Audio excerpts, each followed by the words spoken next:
Nunca imaginé que mi cumpleaños terminaría con una advertencia escrita entre flores. No la lleve a su casa. Esa frase en una tarjeta sin firma cambió mi vida. Pero antes de esa nota hubo silencios. Y los silencios a veces son más peligrosos que los gritos.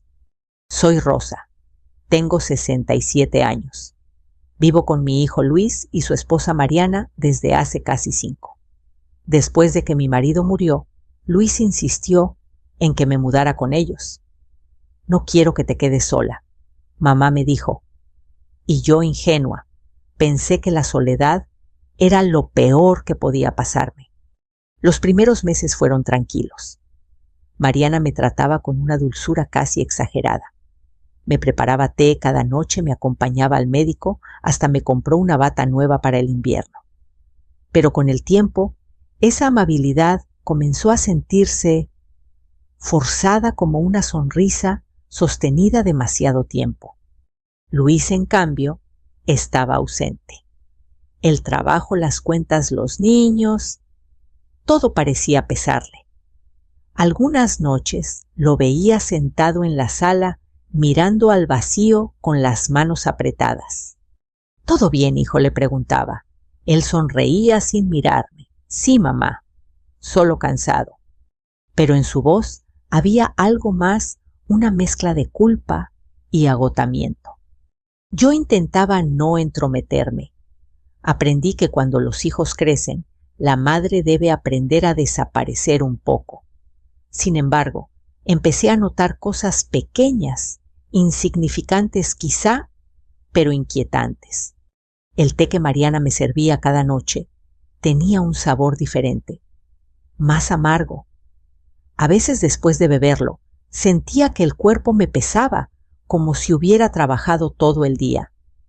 Un día, mientras doblaba ropa, escuché su voz en la cocina, baja, apurada. Sí lo tengo bajo control, solo necesito que firme. No supe a quién hablaba, ni sobre qué. Esa noche no pude dormir.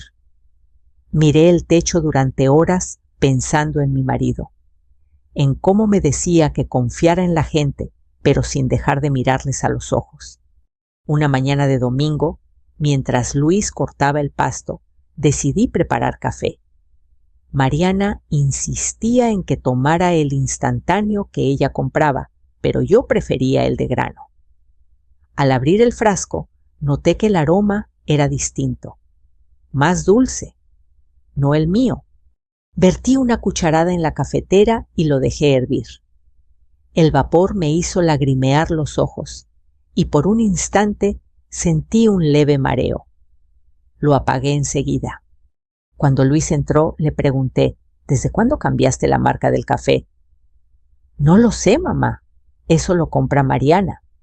Su respuesta fue automática, pero sus ojos cansados no supieron sostener los míos. Esa noche escuché una discusión en su habitación. La voz de Luis sonaba tensa. Te dije que no lo hicieras así. ¿Y qué quieres? Que se enferme y tú cargues con todo. No hables así, Mariana. El silencio que siguió me heló la sangre. No era la primera vez que discutían, pero esa vez había algo distinto. Al día siguiente, decidí visitar a mi vecina Teresa, la única amiga que me quedaba cerca. Le conté lo que sentía intentando no sonar paranoica. Ella me escuchó en silencio, moviendo lentamente la cabeza. Rosa, eso no suena bien. Si quieres, conozco a una mujer en el área de bienestar social. Podría orientarte. ¿Crees que exagero? No, pero más vale tener cuidado. Le agradecí y volví a casa con un nudo en el estómago. Luis estaba en la sala mirando el celular. ¿Todo bien, mamá?, preguntó distraído. Sí, hijo. Solo fui a caminar un poco. Por un momento quise decirle todo el té, el café, la llamada, pero no pude.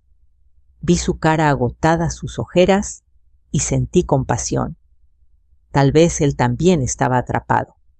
Esa noche, mientras guardaba mis cosas en el closet, vi algo extraño, un sobre blanco entre mis bufandas. No tenía remitente. Dentro una tarjeta con letra temblorosa: no la lleve a su casa. Nada más, solo esas palabras. Me quedé sentada largo rato, con el papel entre las manos. Sentí frío. No sabía si era una advertencia o una broma cruel. Cuando Mariana entró, escondí la nota en el bolsillo. ¿Qué hace despierta mamá? Nada. Solo ordenaba mis cosas. ¿Debería descansar? Mañana tengo una sorpresa para usted. Sonrió y en sus ojos había una calma que me dio miedo. Al acostarme el corazón me latía tan fuerte que sentía su eco en las sienes. Intenté rezar, pero las palabras se me trababan. Solo pude murmurar el nombre de mi hijo. Y en la oscuridad su voz volvió a mí como un eco lejano. No quiero que te quedes sola, mamá. Nunca imaginé que esas mismas palabras serían el principio de mi peor soledad. Luis siempre había sido un hombre de pocas palabras. De niño guardaba las lágrimas para cuando se metía bajo las cobijas. De adulto guardaba los problemas en el bolsillo junto a las llaves del coche y la cartera. Pero últimamente el bolsillo le pesaba tanto que cada paso sonaba a deuda. Lo vi llegar aquella tarde con el uniforme manchado de polvo. Dejó las herramientas en la cochera y se quedó un instante apoyado en la pared, respirando hondo, como si el aire también hubiera decidido cobrarle factura. Me acerqué con una jarra de agua. «Toma, hijo», le dije. «Gracias, ma», respondió sin mirarme. Se sentó a la mesa del comedor y frotó el puente de la nariz. Por un segundo vi al niño que alguna vez fue ese que me confesaba los miedos bajito para que su papá no lo oyera. «¿Cómo te fue?», pregunté. «Bien», dijo, pero su voz lo traicionó, un poco pesado. Silencio. La televisión en el cuarto contiguo repetía un anuncio de medicinas con música alegre. Yo no sabía cómo decirle que últimamente también me pesaban las noches que el cuerpo me pedía sueño, antes de tiempo que el té me dejaba la lengua adormecida. No quería que me llamara exagerada. Fue él quien habló primero. «Mamá», dudó. «¿Te sientes bien aquí?». Noté que la pregunta le raspaba la garganta. «A veces me siento cansada», respondí. «Pero supongo que es normal a mi edad». Asintió mirando el vaso de agua, como si en el fondo pudiera leerse una respuesta. Mariana entró con las bolsas del mandado. El golpe seco del plástico contra la mesa nos sacó del hechizo. «Compré lo de siempre», anunció. «Y unas vitaminas para la memoria». «No necesito vitaminas», dije con calma. «Solo caminar más». «Caminar está bien», respondió ella, «pero la salud es primero». Luis se puso de pie y empezó a guardar cosas en la alacena. Lo vi dudar cuando Mariana dejó una cajita blanca sobre la mesa. La empujó con la yema de los dedos, como quien intenta decidir si una moneda cae en cara o cruz. Esa noche, cuando todos dormían, escuché la puerta de su cuarto abrirse. Luis pasó por el pasillo y se sentó en la sala. No encendió la luz. Me acerqué sin hacer ruido. «¿No puedes dormir?», susurré. «No». «¿Quieres hablar?». Se encogió de hombros. «A veces siento que…», calló, «que no estoy a la altura de nada, ni del trabajo, ni de la casa, ni de ser buen hijo». Me senté a su lado. En la penumbra, el reloj marcaba el paso del tiempo con un tic-tac paciente. «Ser buen hijo no es decir que sí a todo», le dije. «Es decir la verdad, aunque duela». Se frotó la cara con las manos. «La verdad», repitió como si la palabra tuviera astillas. «La verdad es que me da miedo». «¿De qué?». «De que te pase algo, de que me culpe, de que Mariana se canse, de que el dinero no alcance, de que lo estemos haciendo mal», soltó de golpe como si por fin se hubiera animado a abrir el bolsillo. «A veces Mariana me dice que no ves bien, que te confundes, que te tomas 2 veces las pastillas». Y yo no sé. Llego tarde, estoy cansado, no quiero pelear. No respondí enseguida. Lo miré en silencio, como cuando de niño traía una mala calificación y esperaba el regaño. ¿Y tú qué ves, Luis?, pregunté al fin. Veo que estás más cansada, que hay días en que te quedas mirando la ventana como si no supieras en qué estación estamos, que te duelen las manos. Eso también lo ve tu esposa, dije, pero la diferencia entre ver y decidir por mí es grande. Se quedó callado.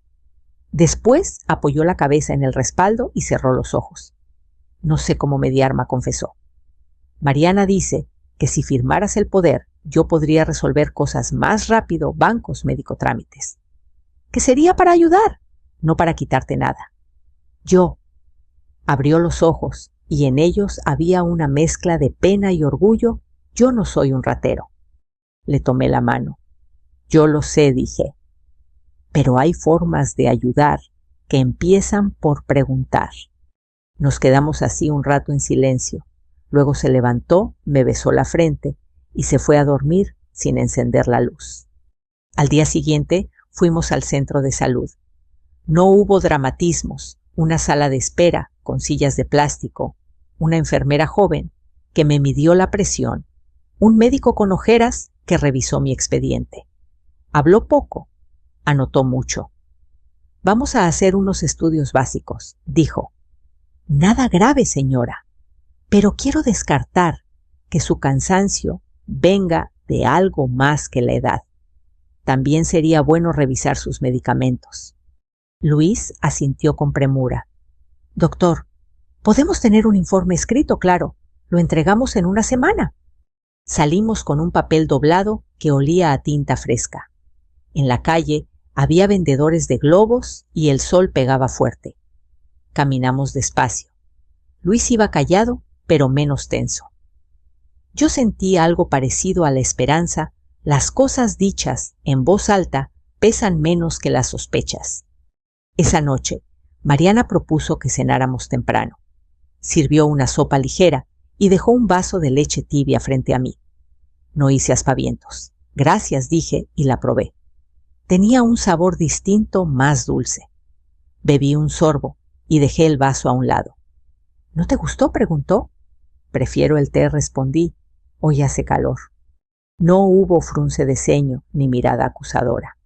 Solo un asentimiento y un como quieras. Pero en la comisura de sus labios se dibujó una línea tensa apenas perceptible. Luis lo notó. Bajó la mirada y con el índice recorrió el borde del plato una y otra vez, como quien pretende alisar una arruga que no está en la mesa, sino en su vida. Más tarde, mientras guardaba la loza, escuché que discutían en la cocina. No eran gritos, era la clase de pelea que se da con la mandíbula apretada. No podemos seguir así, Luis, decía Mariana. Todo recae en mí. Estoy intentando, respondió él. Fui con ella al médico. Voy a ajustar los horarios del trabajo. No hablo de horarios, hablo de decisiones. Si no te haces cargo, alguien tendrá que hacerlo. Alguien tendrá que hacerlo. La frase cayó como una piedra en el agua. Luis no contestó. Abrí la llave del fregadero para que no escucharan mis pasos y me encerré en mi cuarto. Me senté en la orilla de la cama, saqué el sobre blanco de entre las bufandas y volví a leer la tarjeta «No la lleve a su casa». No había firma, pero algo en la caligrafía me resultaba familiar. Pensé en Teresa, en sus dedos manchados de tinta, cuando llenaba recetas en su forma de subrayar las palabras importantes con doble línea. Respiré hondo. Si ese mensaje venía de ella, no era un capricho. Tal vez había visto lo que yo no podía ver desde dentro. Esa misma noche, Luis tocó la puerta. Puedo, claro. Solo quería decirte que... Se detuvo, tragó saliva. Que mañana voy a pasar por la clínica a preguntar si pueden adelantar los estudios. Y... titubeó. Y que si no te sientes cómoda con algo que te damos, me lo digas a mí. No a Mariana. A mí.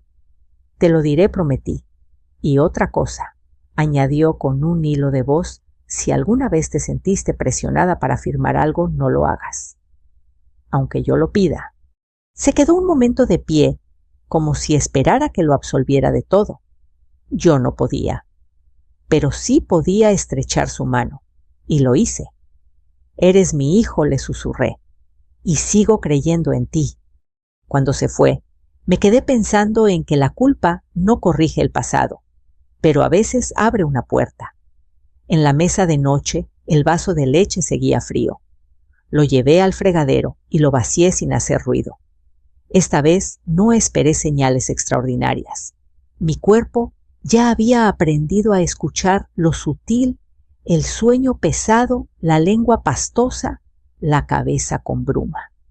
Decidí llamar a Teresa al día siguiente. Si iba a mover algo, debía hacerlo con cuidado. Y con pruebas. No quería escándalos, quería verdad. En la oscuridad del cuarto, antes de dormir, repetí una oración que hacía años no me salía de los labios, que la verdad llegue sin romper lo que todavía se puede salvar. No sabía si era pedir demasiado, pero esa noche, por primera vez en mucho tiempo, sentí que Luis y yo, cada uno desde su esquina, empujábamos hacia el mismo lado. La llamada de Teresa llegó temprano. «Rosa, ¿estás sola?», preguntó con voz baja. «Sí, hija, Luis salió al trabajo. Voy para allá. No tardes en abrirme, ¿sí?». No era raro que viniera sin avisar, pero algo en su tono me encogió el pecho. Cuando cruzó la puerta, traía una carpeta bajo el brazo y esa expresión de quien ya decidió algo y teme arrepentirse. Nos sentamos en la cocina, con el mantel aún húmedo del desayuno. «Rosa, hablé con mi sobrina», dijo. «¿La que trabaja en el DIF, sí? Me pidió que te preguntes si aceptarías una visita. Nada oficial todavía, solo orientación». Levanté la vista. «¿Orientación sobre qué? ¿Sobre tu bienestar? ¿Sobre tus medicamentos?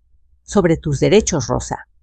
La palabra derechos me pareció demasiado grande para esa mesa pequeña. Me quedé callada. «No quiero problemas», dije al fin. «Luis no lo soportaría. Nadie te está pidiendo problemas, pero si algo raro pasa, más vale tener un registro, aunque sea discreto». Tomó mi mano con fuerza. Sus dedos temblaban un poco. «Esto no es traición, Rosa. Es precaución». Asentí. «Está bien», murmuré, «pero sin escándalos». Esa tarde llegó Irene. Una mujer de mediana edad, cabello recogido, mirada serena. No traía uniforme, solo un cuaderno y una pluma. «Buenas tardes, señora Rosa», dijo sonriendo. «Teresa me habló de usted. Solo quiero hacerle unas preguntas». Su voz era cálida, sin esa rigidez que tienen los funcionarios cuando cumplen un trámite. Me explicó que su labor era acompañar casos de adultos mayores que pudieran estar bajo presión o abuso sin emitir juicios. «Lo que usted diga aquí», aclaró, «se mantiene confidencial». Hablamos largo. Le conté de los mareos del té de la nota sin firma. Le mostré la tarjeta. Irene la observó con cuidado. Reconoce la letra no, pero sospecho de alguien. Ella asintió sin insistir. «Vamos a hacer esto paso a paso», dijo. «Primero un control médico. Es importante tener un informe oficial sobre su estado de salud. Después, si usted lo autoriza, tomaremos muestras de los productos que usa: café, leche, té. Todo se analizará con su consentimiento». No era el dramatismo de una serie policial, era el lenguaje frío de los procedimientos. Pero ese mismo tono me dio seguridad. «Está bien», acepté. «Quiero saber qué pasa». Antes de irse, me entregó una tarjeta con su número personal. «Llámeme si nota algo extraño», aunque sea una sensación. A veces lo que el cuerpo dice llega antes que la evidencia. Esa noche Luis llegó tarde. Se sentó frente al televisor sin encenderlo. «Mamá Teresa vino hoy, ¿verdad? Sí». Y trajo a alguien. Lo miré despacio. ¿Te lo dijo Mariana? Asintió. Está molesta. Dice que no confías en nosotros. ¿Y tú qué piensas, Luis? Pienso que hay cosas que no entiendo, dijo bajando la voz. Mariana asegura que solo quiere ayudarte, pero últimamente todo se siente forzado. No respondí. La palabra forzado era exactamente la que yo había sentido semanas atrás. Tal vez continuó. Deberíamos hacer lo que dijo el médico, revisar tus medicinas, tus análisis. Así todos nos quedamos tranquilos. Eso ya está en marcha, le dije. Me miró sorprendido. ¿Cómo Irene se encargará? Es parte de un programa de apoyo. No te preocupes, hijo, todo es confidencial. Luis se pasó la mano por el cabello. Mamá, suspiró. No quiero pelear, pero ten cuidado. Mariana puede sentirse atacada. Luis, si una persona se ofende porque busco cuidar mi salud, quizás el problema no soy yo. No dijo nada más. Subió las escaleras despacio. Los días siguientes fueron una rutina medida, desayunos tranquilos, tardes silenciosas. Irene me llamó varias veces, siempre a la misma hora con la voz baja. Los análisis del laboratorio estarán listos en unos días, me dijo. Pero ya tengo un informe preliminar del médico. Hay trazas de sedantes en su sangre en dosis pequeñas pero constantes. Me quedé helada. ¿Y eso qué significa? Que no se trata de una confusión. Alguien está administrando esas sustancias sin que usted lo note. Apoyé la cabeza en la pared. ¿Y ahora qué hago? Nada todavía, dijo Irene. Actúe con normalidad. Mañana iré personalmente a recoger una muestra de la leche y el té. No diga nada a nadie. Colgué el teléfono con las manos frías. Me senté en la sala. El reloj marcaba las 9. En la cocina escuché pasos. Mariana guardaba algo en la alacena. Cuando pasó frente a mí, sonrió. ¿Quiere su leche, mamá? No, gracias. Tomaré solo agua. Sus ojos se detuvieron en mí un segundo más de lo necesario. Luego siguió su camino. Subí a mi cuarto y cerré la puerta. No lloré, solo recé. A la mañana siguiente, Irene llegó temprano. Llevaba guantes y un pequeño estuche con frascos rotulados. Me explicó cada paso con calma. Esto no es un allanamiento, dijo, solo una recolección voluntaria. Usted me entrega las muestras y firma un consentimiento. Así lo hicimos.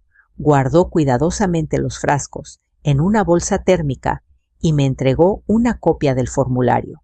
Esto es importante, añadió. Cualquier resultado, aunque sea leve, se cruzará con los datos médicos. Si coincide, procederemos legalmente. Cuando se fue el silencio de la casa, se hizo más espeso. Luis estaba en el trabajo. Mariana en su consultorio. Me quedé sola, sentada frente al florero vacío. Pensé en cómo todo había empezado con una nota entre flores, las flores que aquel día aún guardaban perfume.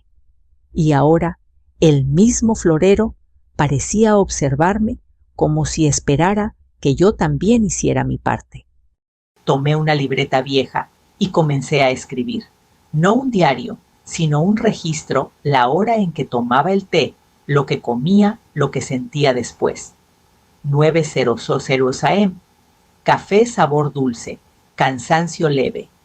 3:00 pm. Leche tibia, sensación de sueño. No sabía si esos apuntes servirían, pero era mi manera de defenderme. Esa noche, cuando Luis regresó, se sentó conmigo en el comedor. «¿Hoy te ves mejor?», dijo, como queriendo convencerme o convencerse. «Me siento más ligera», respondí. Quizás porque escribí todo lo que no decía. Él asintió. «Eso ayuda», dijo. «A veces uno se envenena más con las palabras guardadas que con cualquier otra cosa». No supe si lo dijo por mí, por él o por ambos, pero por primera vez en semanas sonó sincero. Mientras subía las escaleras, pensé que las mentiras, igual que los sedantes, actúan lento. pero cuando uno empieza a despertar, ya no hay vuelta atrás. El lunes siguiente amaneció gris. El aire olía a tierra húmeda y el cielo tenía ese color entre plomo y nostalgia que anuncia que algo está por romperse. Me desperté antes del amanecer, incapaz de quedarme quieta. Caminé por la casa sin hacer ruido, como si mis pasos pudieran despertar los secretos que aún dormían en los rincones. A las 7 sonó el teléfono. Era Irene. «Señora Rosa, ya tenemos los resultados», dijo sin rodeos. Los análisis confirmaron la presencia de benzodiazepinas y zolpidem en las muestras de leche y té. No entendí de inmediato. ¿Y eso qué significa? Que se trata de medicamentos sedantes. No se usan sin receta médica. Y por la cantidad, es evidente que fueron administrados en dosis pequeñas pero constantes. Me quedé en silencio.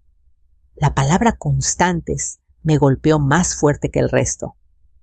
¿Desde cuándo cree que...? Difícil saberlo, respondió, pero las concentraciones indican que no es reciente. Probablemente lleva semanas, quizás meses. Me senté en la silla de la cocina. Las manos me temblaban. ¿Qué pasará ahora? Iremos paso a paso, dijo Irene con tono firme. El siguiente paso es formalizar la denuncia, pero para eso necesito su autorización. Asentí, aunque ella no podía verme. Lo haremos, murmuré. Ya no tengo miedo. A media mañana, Luis llegó del trabajo más temprano de lo usual. El jefe me dio el día, dijo con voz apagada. Mariana me pidió que hablara contigo. Está nerviosa. Dice que hay rumores, que alguien la está investigando. El silencio se extendió entre nosotros. Luis, dije con cuidado, lo que voy a decirte va a doler. Pero necesito que escuches. Le conté todo, las muestras, los resultados, la llamada de Irene. No lo miré mientras hablaba. Temía ver su expresión partirse en dos. Cuando terminé, él se quedó quieto. Luego se llevó las manos al rostro y exhaló. Dios mío. Luis, yo no te culpo. Pero debí verlo.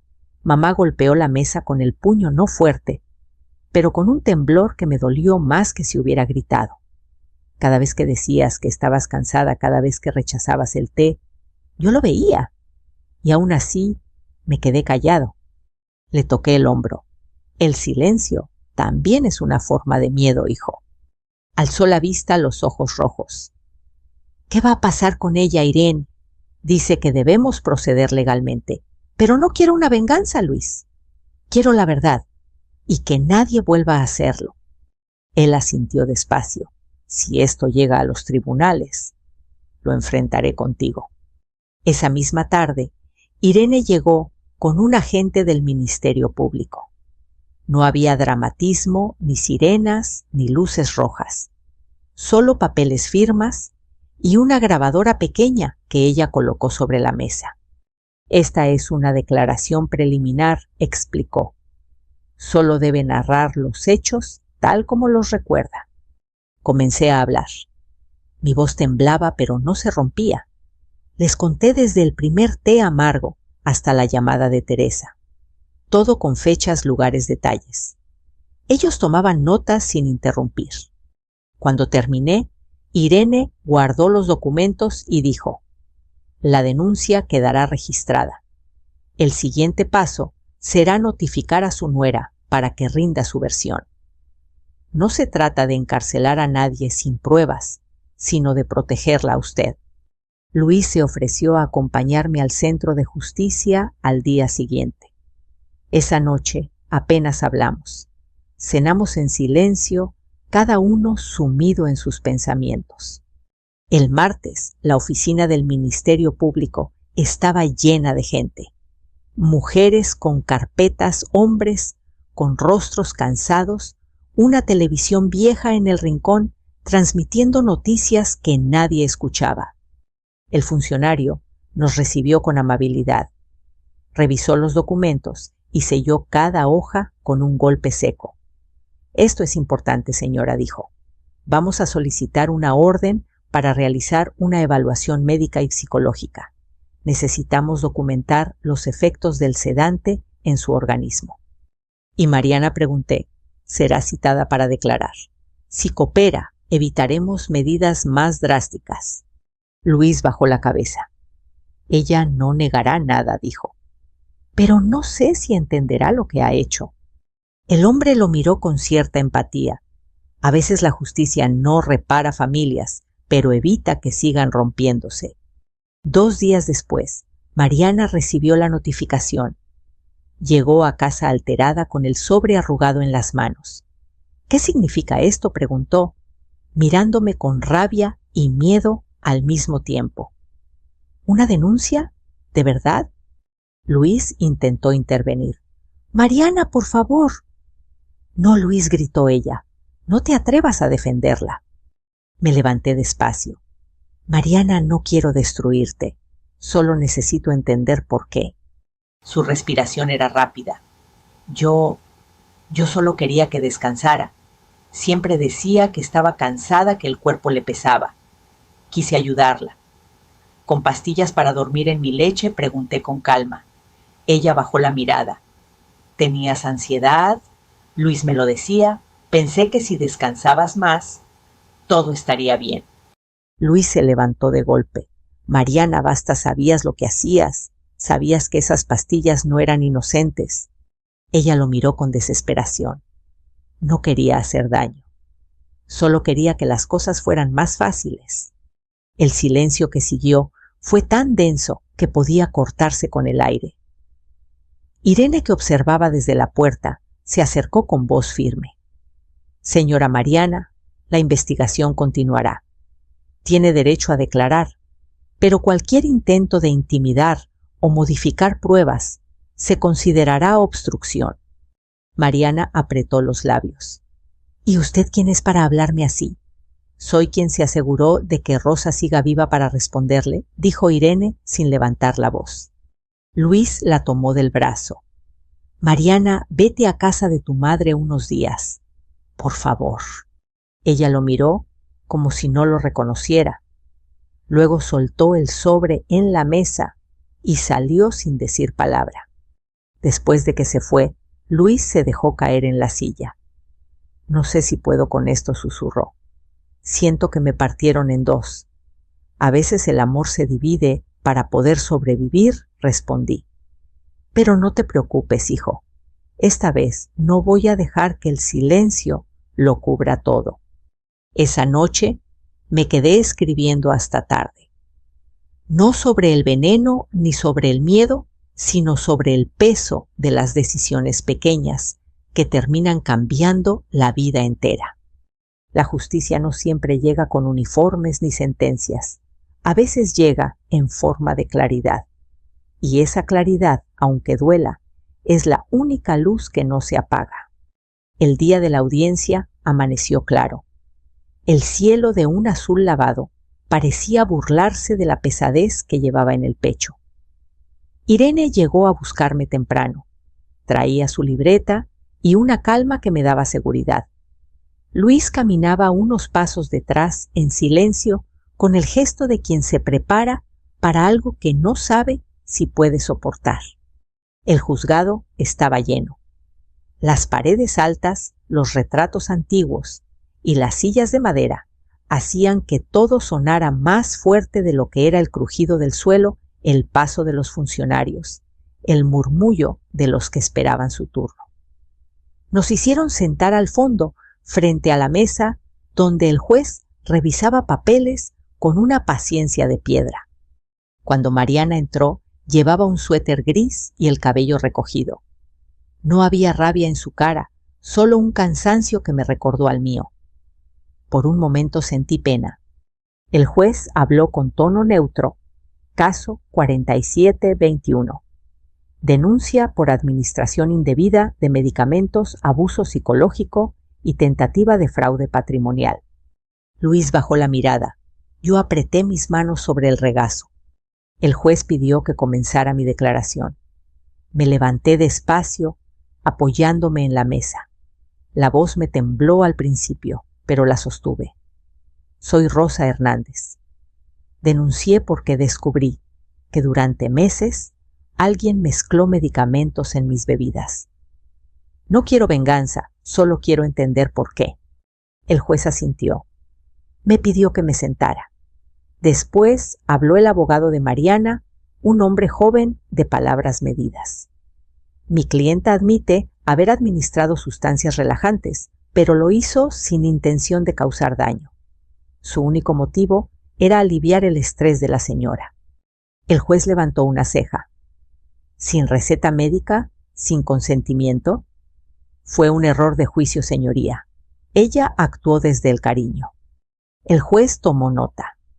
Luego llamó a Irene. Ella relató el proceso con precisión, las muestras, los análisis, la confirmación del laboratorio. Sin exagerar. Su voz firme pero serena sonó más poderosa que cualquier acusación. No puedo afirmar la intención, dijo, pero sí puedo confirmar el daño potencial. El juez asintió de nuevo. Luego miró a Mariana. ¿Desea declarar? Ella dudó. Luis la observaba con los labios apretados. Finalmente se levantó. Sí, señoría. Su voz era más baja de lo que recordaba. No quise hacerle daño, dijo mirando al suelo. Pero había días en que no podía más. Luis trabajaba todo el día. Yo me encargaba de la casa, de las cuentas de ella. A veces me hablaba y no me reconocía. Me daba miedo que se perdiera, que un día saliera y no regresara.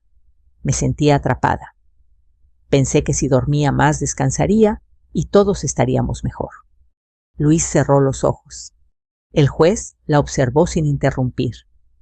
¿Y por qué la presionó para firmar documentos de cesión de bienes? Mariana tragó saliva. Fue idea mía. No quería quitarle nada, solo asegurar que, si algo le pasaba a la casa, quedara en manos de Luis. No confío en los trámites, quería resolverlo antes. Su voz se quebró. Sé que lo hice mal, pero no era maldad, era miedo. El silencio que siguió fue pesado. Miré sus manos, las tenía entrelazadas, los nudillos blancos de tanta tensión. Y pese a todo en su rostro, no vi odio, sino agotamiento. Luis pidió permiso para hablar. Señoría, dijo, yo tampoco vi venir esto. No justifico lo que hizo, pero entiendo de dónde vino. Nos sobrepasó la vida. Los turnos, el dinero, las discusiones. Dejamos de escucharnos. El juez respiró hondo. Entiendo, dijo, pero el miedo no exime la responsabilidad. Durante el receso, Irene me llevó a una sala pequeña. Me ofreció agua. Está siendo valiente, Rosa, me dijo. No me siento valiente, solo cansada. A veces eso es lo mismo, respondió con una sonrisa leve. El cansancio también empuja a decir la verdad. Cuando regresamos, el juez dictó la resolución provisional. La acusada permanecerá bajo supervisión legal durante 6 meses. Deberá asistir a terapia psicológica y realizar trabajo comunitario en un centro de atención a adultos mayores. La víctima recibirá acompañamiento médico y protección de bienes hasta nuevo aviso. Golpeó la mesa con el mazo. El sonido resonó como un cierre. A la salida, Mariana se acercó. Los guardias no la detuvieron. La medida no era carcelaria. Rosa, dijo con voz rota, no espero que me perdones, pero quiero darte las gracias por no destruirme. Yo no vine a destruirte. Mariana, respondí. Vine a recuperar mi voz. Nos miramos unos segundos, luego se marchó. Luis la siguió con la mirada sin moverse. Cuando por fin habló, lo hizo casi en un susurro. No sé qué va a pasar con nosotros. El tiempo dirá, hijo. Pero el silencio ya no nos servía. Las semanas siguientes fueron extrañas. Los días parecían más largos, como si la casa necesitara acostumbrarse al nuevo aire. Luis hablaba poco, pero su forma de moverse era diferente, más presente, más atento. Yo comencé las sesiones con el psicólogo del centro. Era un hombre tranquilo, de voz pausada.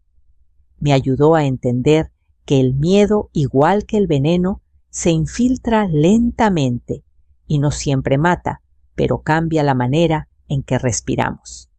Una tarde me pidió que hiciera un ejercicio, escribir una carta a Mariana sin intención de enviarla.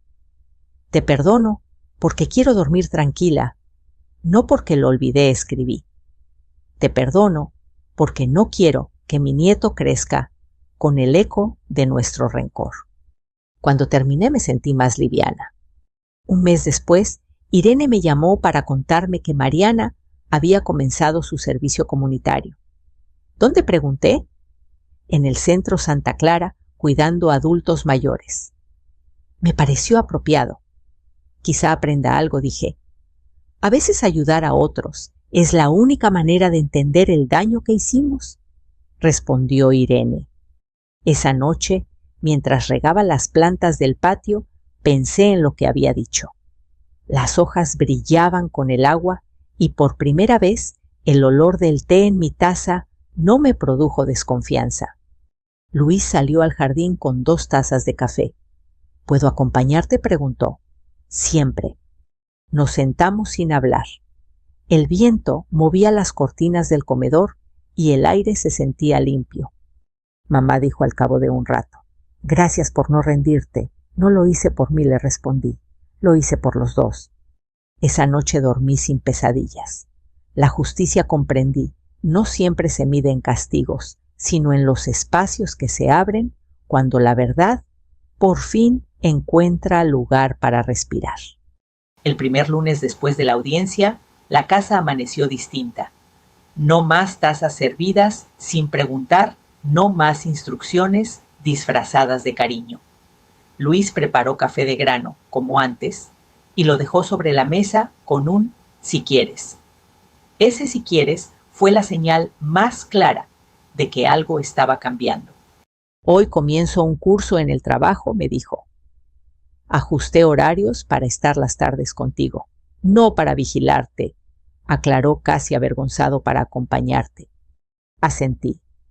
Acompañar no es lo mismo que controlar. Lo supe en la sonrisa tímida que se le formó sin proponérselo. Empezamos una rutina nueva, lunes de mercado, miércoles de caminata corta, viernes de llamadas con Irene para revisar avances. Nada extraordinario. Lo extraordinario era la calma. Yo llevaba un cuaderno donde apuntaba lo que tomaba y cómo me sentía. La letra me salía más firme y las páginas por fin ya no hablaban de brumas. Una tarde, Teresa vino con un tóper de sopa de fideos. Se sentó frente a mí en la mesa que solía presidir el silencio. ¿Cómo vas?, preguntó. Con sueño normal, bromeé. Reímos las dos como si al nombrarlo rompiéramos el hechizo de los meses anteriores. Me contó que Mariana había comenzado su servicio comunitario en el Centro Santa Clara. Se le ve seria, dijo. No triunfalista, solo informativa. Yo asentí. No quise preguntar más.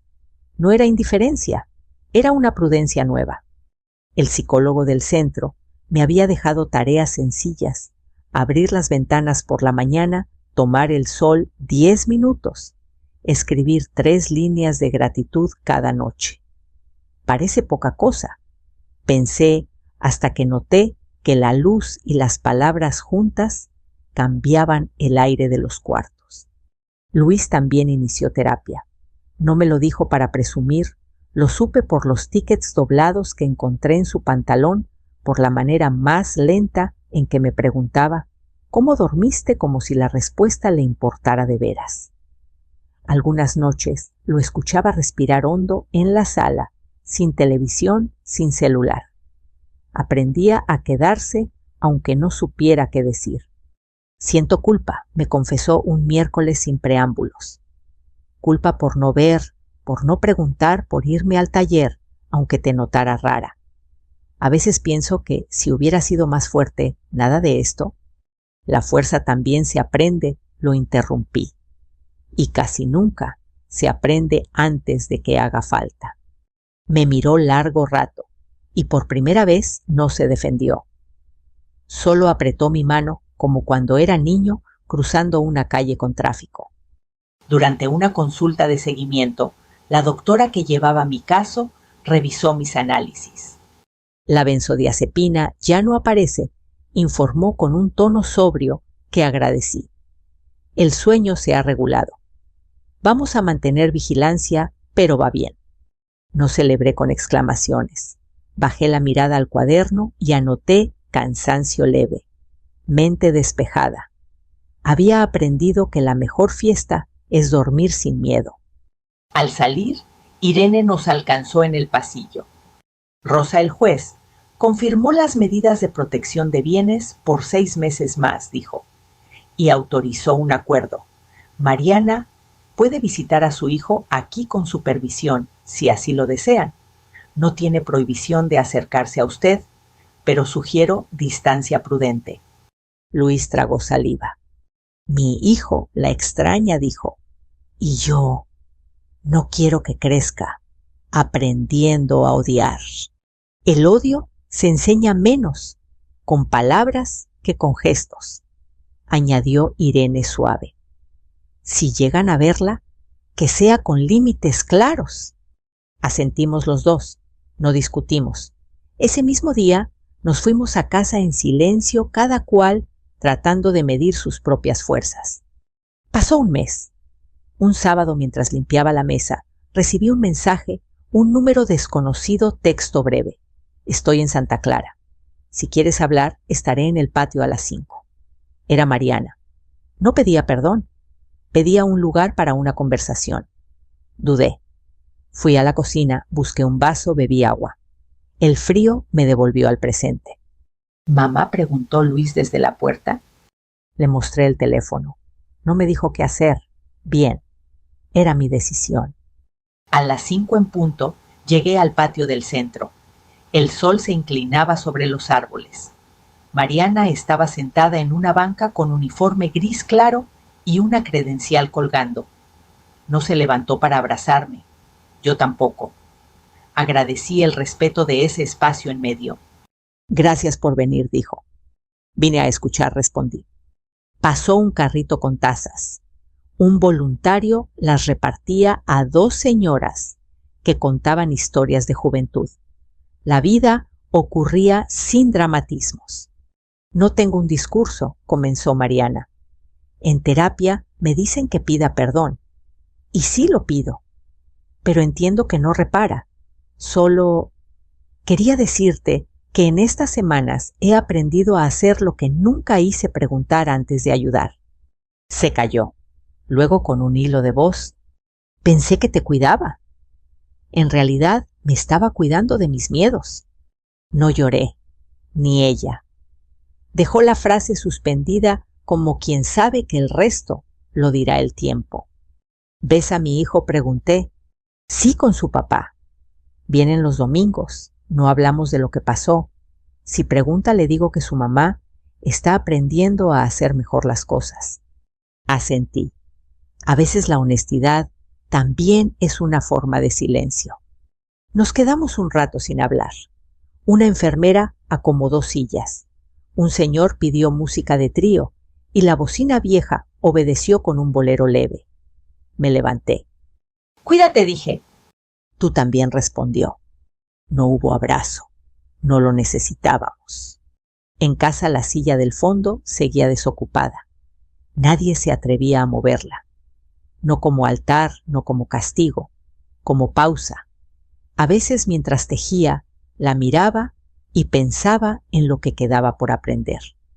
Terminé la bufanda que había dejado a medias y la doblé con cuidado. La coloqué sobre el respaldo de la silla, no como marca, sino como recordatorio de que lo inconcluso también puede cerrarse sin ruido. Esa noche Luis llegó con su hijo. Traían pan dulce, juntamos café y chocolate. Entre migajas, el niño preguntó: ¿por qué esa silla no la usa nadie? Porque está esperando, dijo Luis, sorprendiéndome. Esperando a que aprendamos a sentarnos sin lastimarnos. El niño frunció el ceño, convencido de que su papá hablaba raro. Reímos. Cambiamos de tema. Hicimos tarea. La vida, como la sopa de fideos, se sirve caliente y de a poquitos. Al terminar de recoger, Luis se quedó un momento detenido en la cocina. Hoy me di cuenta de algo, dijo. No me duele que Mariana haga su servicio. Me alivia. No como castigo, sino como oportunidad. Para ella, para mí. A veces eso es el perdón, respondí. Dejar de pedir que el otro sufra y empezar a pedir que aprenda. Se quedó pensando. ¿Y tú la perdonas?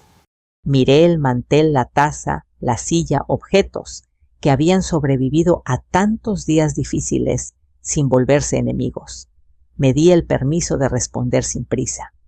La perdono porque quiero dormir sin sobresaltos, pero no olvido porque necesito estar atenta. El perdón no borra, ordena. Luis asintió con un respeto nuevo. Gracias por enseñarme, murmuró. A veces me siento otra vez el niño que cruza la calle. Y yo la madre que mira a ambos lados sonreí. Antes de acostarme, abrí el cuaderno. Escribí las 3 líneas de gratitud del día. Café de grano servido con un si quieres. Una conversación sin gritos y sin lágrimas. La bufanda terminada. Cerré el cuaderno. Apagué la luz. Dormí de un tirón. Entendí que después del juicio no es un punto final, es una forma nueva de estar. Menos ruido, más límites, menos miedo, más preguntas y una silla esperando sin prisa, como esperan las cosas que no se hacen por obligación, sino por decisión. El invierno llegó con su olor a pan caliente y su luz suave de las 5 de la tarde. La casa que durante meses había sido un campo de silencios y sospechas, respiraba de nuevo. Cada rincón parecía recobrar su sonido natural, la cafetera goteando las cortinas, moviéndose con el viento, el murmullo de la radio en la cocina. Esa tarde, mientras doblaba la ropa, encontré la bufanda gris que había tejido durante los días más oscuros. Tenía pequeñas imperfecciones, puntos torcidos que hablaban de mis manos temblorosas, de las horas en que el miedo era el único hilo que me sostenía. La extendí sobre mis rodillas y sonreí. No la deshice. Las cicatrices también forman parte del diseño. Luis llegó con el niño, como cada sábado. Él corrió a abrazarme con la energía intacta de sus 6 años. Abuela la maestra dice que cuando uno se cae al suelo, te enseña a levantarte, dijo con la seriedad de quien pronuncia una verdad recién descubierta. La maestra es sabia, respondí, y el suelo paciente. Luis sonrió desde la puerta. Mariana vendrá el domingo, dijo en voz baja. Solo un rato con supervisión. Quiero que lo sepas antes. Asentí. No sentí miedo. Solo una calma que reconocí como madurez. El domingo el aire olía a bugambilias. Mariana llegó puntual, acompañada por una trabajadora social del centro. Venía vestida con ropa sencilla y los hombros más caídos. No traía flores quizás por prudencia, sino un pequeño paquete envuelto en papel marrón. No es un regalo, dijo apenas entrar. Es algo que hice en el taller. Me tendió el paquete. Dentro había una figura de cerámica, una silla, pequeña, blanca, con las patas ligeramente desiguales. Nos pidieron hacer algo que representara lo que esperamos, explicó. Yo hice esto. La sostuve entre mis manos. Era frágil pero firme. Gracias, dije. La pondré junto a la otra. Luis observaba desde el pasillo. El niño, ajeno al peso de la escena, se acercó curioso. ¿Por qué hay 2 sillas? Porque a veces, hijo, respondí, hay que aprender a esperar juntos. La visita duró media hora. No hablamos de lo pasado. No hacía falta. Las palabras sobran cuando el arrepentimiento ya aprendió a respirar sin pedir aplauso. Cuando se fue, Luis se quedó quieto frente a la puerta cerrada. ¿Crees que cambie?, preguntó. Todos cambiamos cuando nos miramos sin excusas, respondí. Pero eso lleva tiempo. Se acercó a la mesa, tocó la silla de cerámica y sonrió. Tal vez ya empezó. Las semanas siguientes fluyeron tranquilas. Comencé a colaborar en el mismo centro donde Mariana hacía su servicio. No coincidíamos todos los días, pero a veces nos cruzábamos en los pasillos. Ella atendía a los mayores con una paciencia que antes no conocía. Nunca hablamos del pasado, pero nuestras miradas se entendían. No era olvido, era respeto. Una tarde, mientras doblábamos mantas para los residentes, me dijo sin levantar la vista: he aprendido que cuidar no es decidir por otros, sino sostener sin invadir. Y también descansar sin desaparecer, añadí. Nos reímos suavemente. En ese instante supe que el perdón, cuando llega, no tiene fanfarria, se posa despacio como polvo de sol sobre la piel. Luis consiguió un ascenso. Su semblante cambió. Hablaba menos de culpa y más de futuro. A veces, mientras tomábamos café, recordábamos lo vivido con esa mezcla de tristeza y gratitud que solo dan los finales verdaderos. ¿Sabes, mamá?, me dijo una tarde, creo que lo peor no fue lo que pasó, sino todo lo que callamos antes. El silencio también se hereda, le respondí. Por eso hay que enseñarle a tu hijo a hablar incluso cuando duele. Lo intento, dijo sonriendo, aunque a veces me sale más tu tono que el mío. Entonces va por buen camino. Reímos los dos. Una mañana, Teresa vino con pan recién horneado. Lo cortamos en rebanadas, untamos mantequilla y hablamos de la vida con esa liviandad que solo tienen las amistades que sobrevivieron a la tormenta.